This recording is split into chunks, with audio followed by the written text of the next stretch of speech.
大家好，欢迎来到我的频道。今年发生了很多让人意想不到的事，很多人开始思考要不要买一些黄金来避险。当我们开始关心金价的时候，就会发现黄金基本都是以美元来定价的。为什么会是这样呢？黄金和美元的走势又有怎样的关系？我们今天就来聊一聊黄金和美元。一切大约要从2600年前开始说起。最早的经济活动是没有货币的，那个时候大家都是以物换物，你有粮食，我有靴子；你有工具，我有水，等等等等，互相满足需求。后来人们发现食物交换并不方便，比如小王有一条鱼，放几天就会腐烂坏掉。就算是新鲜捕捞上来的鱼，如果今天没人想吃鱼，就换不到东西，然后腐烂坏掉。如果今天隔壁邻居小李刚好想吃鱼，想用手上的鹿皮交换，可小王和小李却对一块鹿皮究竟可以换几条鱼这个问题产生了争执，找不到公平的标准，最后交换不成功，小王的鱼腐烂坏掉。为了解决小王的问题，古人开始寻找一些替代的交易媒介。首先需要容易保存携带，规格统一，容易分割，并且大众可以接受。于是有些民族开始用贝壳和宝石当作等价物来交易，这就有了货币。可是贝壳容易破损，并且随便去海边捡就有很多。宝石则是过于稀缺，生产不易，并且规格难以统一。相比之下，黄金具有一定的稀缺性，开采与冶炼通常又被官方所控制，用途广泛，容易被大众接受。于是就有了我们现在所熟悉的金币。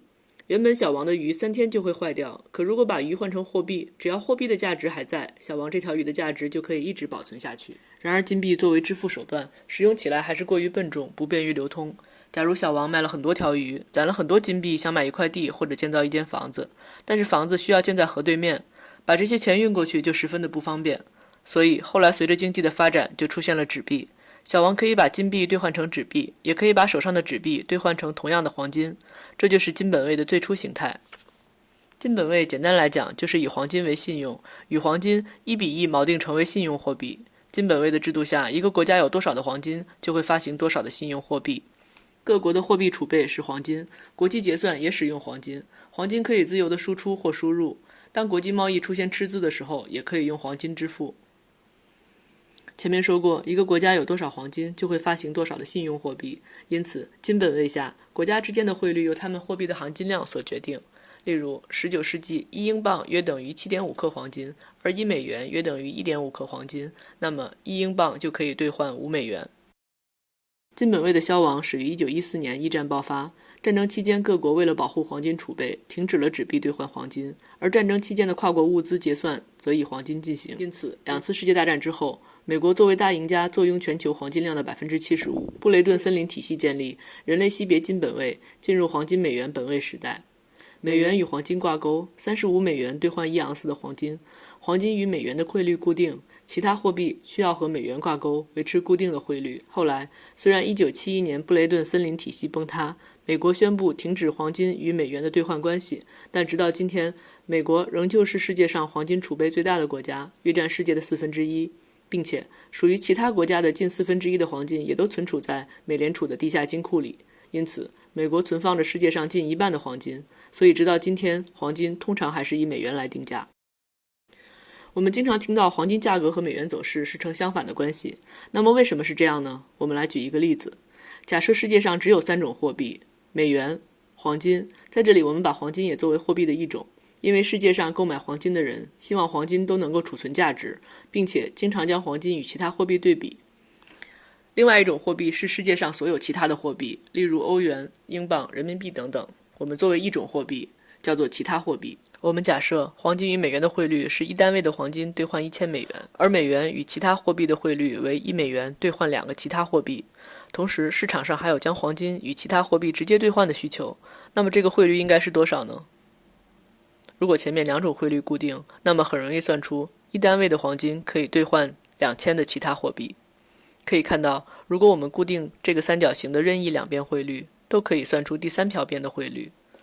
那么假设黄金和其他货币汇率恒定，美元和其他货币的汇率变化就会影响黄金和美元的汇率。如果1单位的黄金可以兑换2000其他货币，1美元可以兑换1个其他货币，那么1单位的黄金就可以兑换2000美元。也就是说，如果美元相对于其他货币变弱了，那么黄金就可以兑换更多的美元，也就是金价上涨。反之，如果美金变强，那么金价降低。而美元和世界其他货币之间的汇率，我们就称之为美元指数。它用来衡量美元对一揽子货币的汇率变化程度，从而衡量美元的强弱。从这张黄金和美元指数走势图可以看出，金价大致与美元指数呈负相关。当然，金价除此之外还会受到其他很多因素影响，因此这张图也并不是完美的负相关的图。通常认为，当前影响美元指数的因素主要有3个方面，分别是货币政策、经济基本面和避险情绪。而美元的走势也是由3种因素共同作用的结果。从货币政策的角度来看，疫情以来，美联储的大规模宽松政策是市场中长期看空美元的主要原因。市场普遍预期美联储的放水行为仍将继续，因此金价在2020年一直呈上涨的势头。美国经济基本面也是影响美元指数的重要因素。从当前美国基本面的数据表现来看，美国经济目前正处于缓慢改善的过程当中，因此从基本面的角度来看，美元指数会有一定的支撑。除货币政策与基本面之外，后续的避险情绪也会影响到美元的走势，这些情绪可能会来源于美国大选、全球疫情的发展以及地缘政治等等等等。这些宏观经济的话题都不是3言2语可以说清楚，普通人也很难拥有全部的信息，因此尝试通过预测美元的走势，从而预测金价是没办法做到100%的准确的。希望大家在投资黄金或者任何资产之前，都做好必要的研究，做出最适合自己的投资组合的决定。如果你对之后的黄金或者美元走势有任何独特的看法，欢迎评论分享。本期视频就到这里，如果你想看到更多类似的视频，请点击屏幕下方的订阅按钮，订阅我的频道。谢谢大家。